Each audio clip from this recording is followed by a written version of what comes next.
Hi guys, here's the video going over 11.1 to 11.3 test review. So hopefully this video will help you do well on your test. So the first 4 questions on your test review are from section 11.1. So these 3 are 11.1 as well as number 4 up here, that is also 11.1. So let me go ahead and separate that. Okay, 11.1 was dealing with percents. So for number 1, it says change the following numbers to percents, 3/8. The first thing I want to do is I want to take that and plug it into the calculator. And the way that you plug it into the calculator is you're just going to take 3 divided by 8, and that is going to give you the decimal 0.375. And then in order to change a decimal to a percent, we just have to move the decimal place over 2 units to the right. 1, 2. So that means my final answer is 37.5%. For the second one, it's already a decimal, so all I need to do is move the decimal 2 units to the right, 1, 2, and then change that to a percent. So that becomes 8.5%. Okay, for number 2, what percent of 84 is 63? So when I'm trying to find a percent, typically when you're calculating percents, you would take some percent, which I'm going to go ahead and label as X, and you would multiply it by what you're trying to take the percent of, so 84, and it gives you your answer, which in this case is 63. So now I just want to solve for X, so I'm going to divide both sides by 84. And I'm going to plug that into my calculator. So 63 divided by 84 is going to give me 0.75. And then I just need to change that to a percent. So changing my decimal to a percent, I'm going to move the decimal place 2 units to the right, and that becomes 75%. Number 3, 27% of the students at Mountain Point are left-handed. If there are 2,600 students, how many are left-handed? So I'm going to start by changing my percent to a decimal. So my 27% becomes 0.27. And I want to take 27% of the 2,600 students. So I'm going to take 0.27 times 2,600. And that will tell me how many students are left-handed, which ends up being 702 students.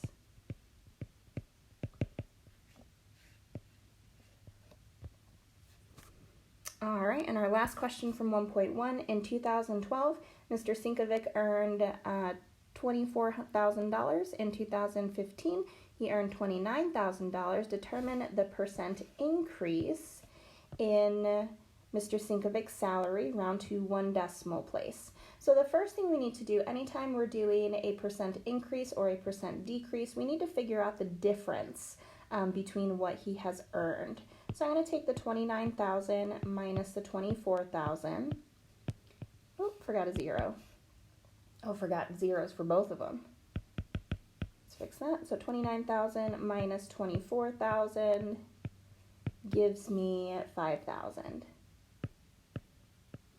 And once again, I am trying to figure out the percent. So I'm going to go ahead and label my percent as X. And it was X of his original amount, which was 24,000, equals the difference, which is 5,000. And then from here, I'm going to go ahead and solve for X. So I'm going to divide both sides by 24,000. And that is going to give me X equals 0.208. And of course, we do want that as a percent, so I'm going to move my decimal place over 2 units. And that gives me 20.8%. All right, so that concludes all of the problems from section 11.1, dealing with percents. 11.2 is simple interest. Now, before we talk about simple interest, we got to write down a formula for simple interest. So So let me write it down over here, simple interest. That is going to be I for the interest equals PRT. I is the interest, P is your principal, so that's your starting amount. R is your rate as a decimal, and T is time in years. So P is the principal, so what you're starting with. R is your rate as a decimal, and T is time, typically in years.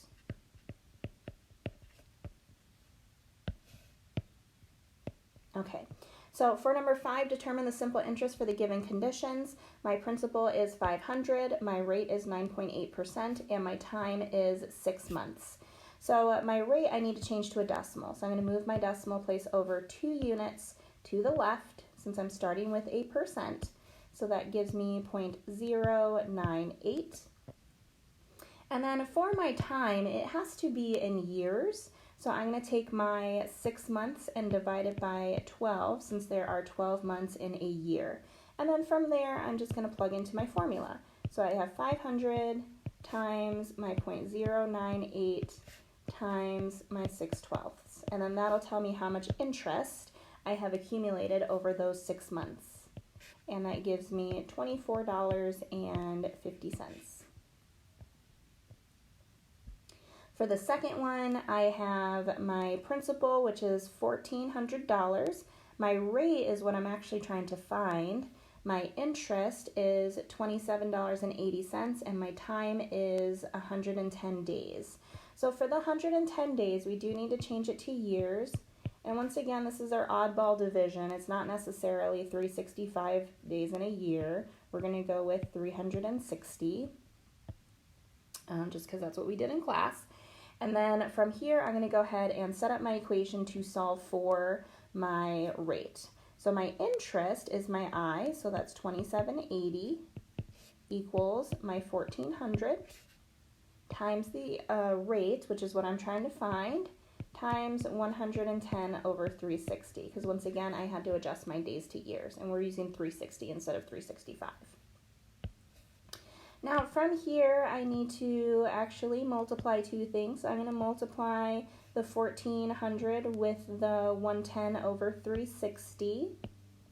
Do that in my calculator. That gives me 427.78 times my R. And then of course, to get my R by itself, I'm going to divide by 427.78. And let me write it over here. That gives me 0.065. And of course, we always want our rate to a percent. So I'm going to move that decimal place over 2 units to the right, and that gives me 6.5%.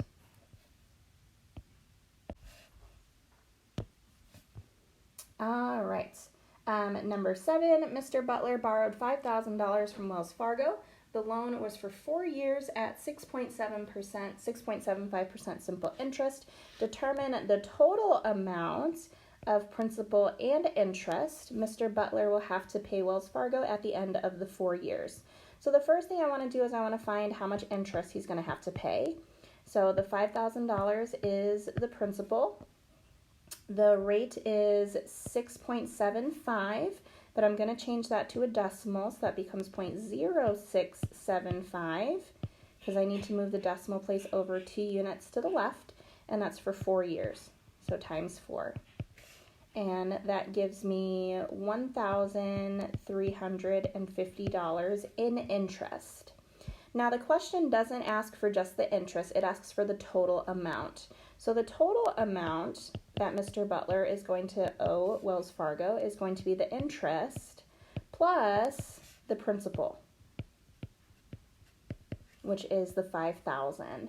So that means in the end, he is going to owe Wells Fargo $6,350. Okay. Number 8, Jordan took out a $700 loan using a 8% discount note for a period of 5 months. So a discount note is slightly different from a regular loan in that you're paying for the interest up front as opposed to Mr. Butler's scenario where he pays the interest in the end. So for letter A, determine the amount of interest she must pay the bank on the date she receives the loan. So the original amount is $700. The rate is 8%, but that as a decimal is 0.08, and that's for 5 months, which I need to change to years. So I'm taking 5 and dividing it by 12. That means she owes the bank on the day she receives the loan $23.33 because she's paying for the interest up front. Determine the net amount of money she receives from the bank. So the net amount of money is going to be the amount of the loan minus how much she is paying in interest up front. So 700 minus 23.33, that means she is actually getting $676.67 as opposed to the full $700 to begin with. Now, because she is not receiving the entire $700, that means her actual rate of interest for the loan is a little bit higher than the 8%. So let's go ahead and calculate what that's going to be. So the interest that she paid is $23.33. But the amount that she actually gets is not $700. It's the $676.67 times the rate, and that was for 5 months, so 5/12. And once again, I'm going to go ahead and multiply these two pieces together so I don't have two numbers on that side of my equation. So that gives me 23.33 equals 281.95 times the R. And then I want to get my R by itself, so I'm going to divide.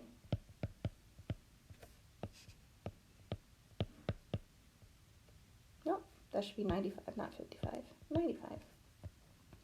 And then that gives me approximately 0.083, which of course we do want as a percent, so I'm going to move the decimal place over 2 units to the right, so that's 8.3%. So the loan is actually not an 8% rate, it's an 8.3%. All right, and this is the last question for 11.2, simple interest. So determine the amount due on the maturity date. So the principal is $8,000. That is what we are starting with. The rate is 6%, so I'm going to go ahead and change that to a decimal, 0.06. The loan is starting on July 1st. I am making a partial payment on August 15th, and that partial payment amount is $3,000, and the maturity date, which is the due date, is going to be October 1st.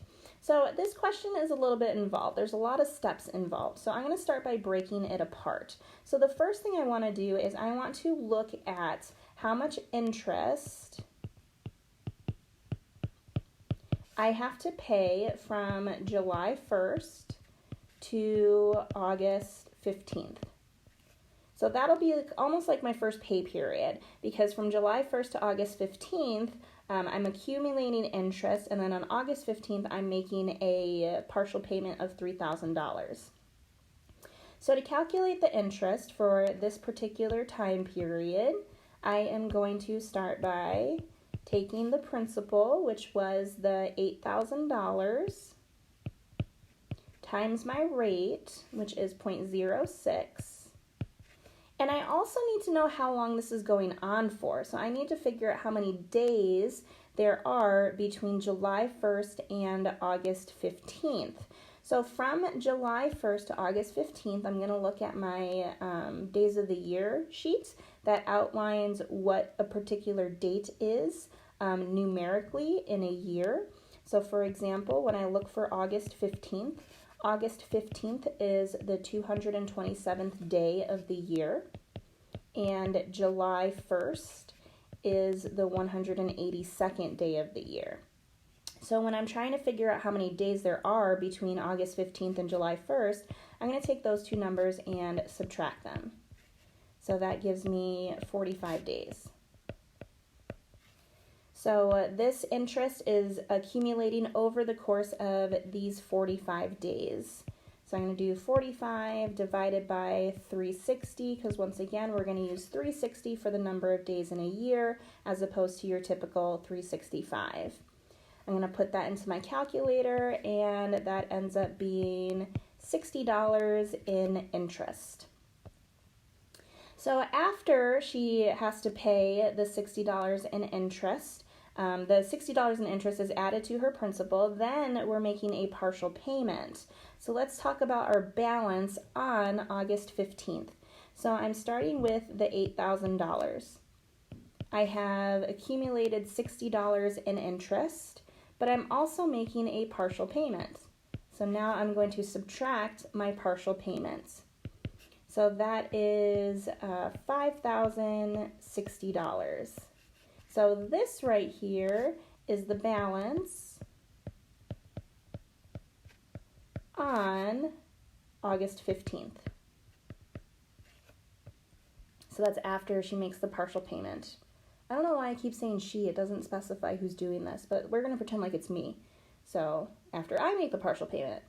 And then from here, I have another time period, and that is from August 15th to October 1st. So I'm going to go ahead and repeat that process. So now I need to calculate the interest from August 15th to October 1st. So my formula, I equals PRT. My new principal is the 5,060. My rate is still not changing. That's 0.06. But once again, I need to figure out how many days there are between October 1st and August 15th. So I look at my sheet. October 1st is the 274th day of the year. August 15th, we already figured out, was 227. And then I'm going to subtract the two to figure out how many days there are in between. So 274 minus 227. And that gives me 47 days. So when I use this in my formula, that is going to be 47 divided by 360. And then the amount of interest for this one, ooh, I've run out of space. Let me make this a little smaller.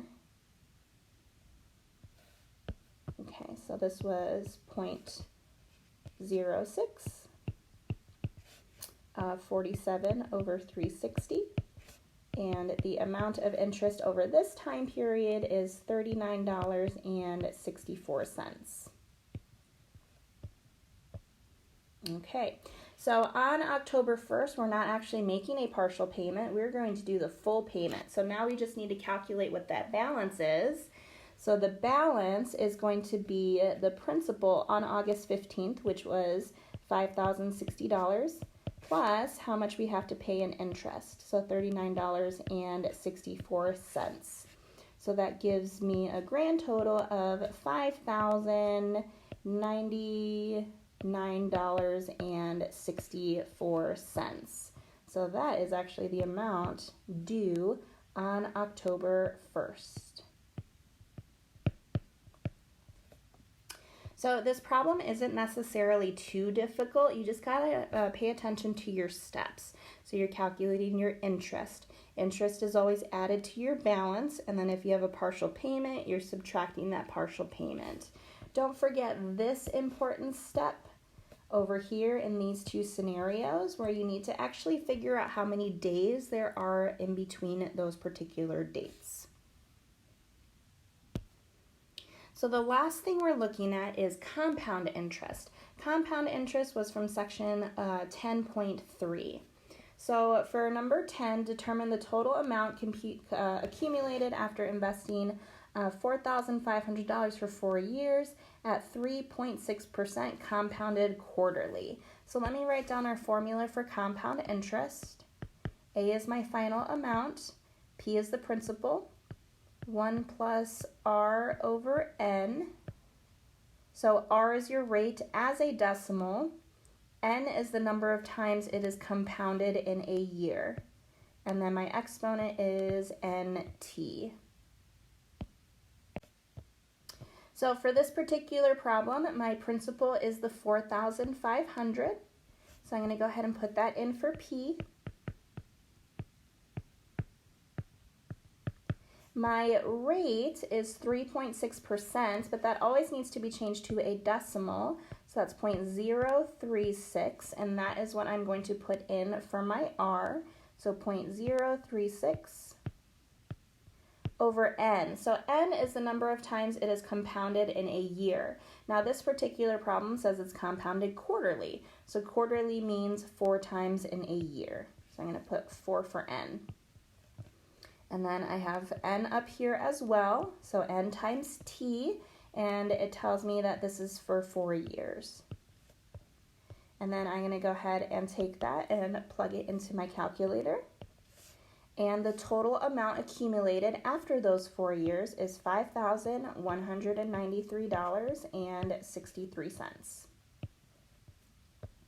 Now, part B asks, how much interest did you earn? So there's a difference between your formula for simple interest versus compound interest. Simple interest actually calculates the interest that you are earning. Compound interest calculates both the interest and the principal together. So it's looking at your total in your account. So if I just want to calculate how much interest I've earned, I would take my total amount minus my starting amount, which was my principal, so $4,500, and that'll tell me how much interest I made. So in this particular scenario, it's $693.63. Okay. Number 11, how much would you have to invest today to have $50,000 in 18 years at a rate of 9% compounded semi-annually? So in order to do this, essentially what we have to do is we have to rearrange this original formula of compound interest to solve for P. So what that looks like, since I'm trying to find my starting amount, what that looks like is I have my A on top, and I am dividing by my 1 plus R over N to the NT. So I just rearranged that formula. And now I can use that to figure out what my starting amount would have to be in order to have $50,000 in 18 years. So my $50,000 is my A. My rate, so this was my A. My rate is 9%, so I need to change that to a decimal, so 0.09. And it says compounded semi-annually, so semi-annually means twice a year, so that means N is 2. And this is over the course of 18 years. So I'm going to go ahead and take that and plug it into my calculator. That gives me $10,251.41. So that means I would have to invest the $10,251.41 right now in order to get $50,000 in the future after 18 years. Okay, number 12. Wells Fargo offered you a $20,000 loan for 8 years at 6% simple interest. Chase offered you a $2,000 loan for 8 years with 4.5 interest compounded monthly. Which loan should you take and why? Justify your answer with specific numbers. So this particular problem is comparing simple interest and compound interest. So let's go ahead and calculate for Wells Fargo first. So Wells Fargo is using simple interest. So I'm going to go back to my simple interest formula, I equals PRT. So my principal is $2,000. My rate is 6%, but that as a decimal is 0.06, and that is for 8 years. So that means the interest that I would have to pay at Wells Fargo after those 8 years is $960. So my total that I would have to pay back Wells Fargo would be my interest plus the original amount of the loan. which is $2,960. Okay, now I want to compare that to Chase. So Chase is not using simple interest, it is using compound interest. So I'm going to go ahead and use the formula for compound interest. So A is my final amount in the end. Still working with my principal of $2,000. My rate for compound interest is 4.5%. So that as a decimal is 0.045. It's compounded monthly, so there's 12 months in a year. So that means N is 12. And this is over the course of 8 years, just like the Wells Fargo one was. And then when I plug that into my calculator, it gives me a grand total of $2,864.73.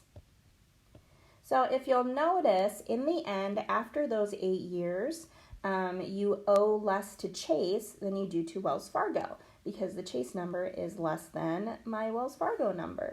So which bank should you choose? You would choose Chase, because you owe less in interest.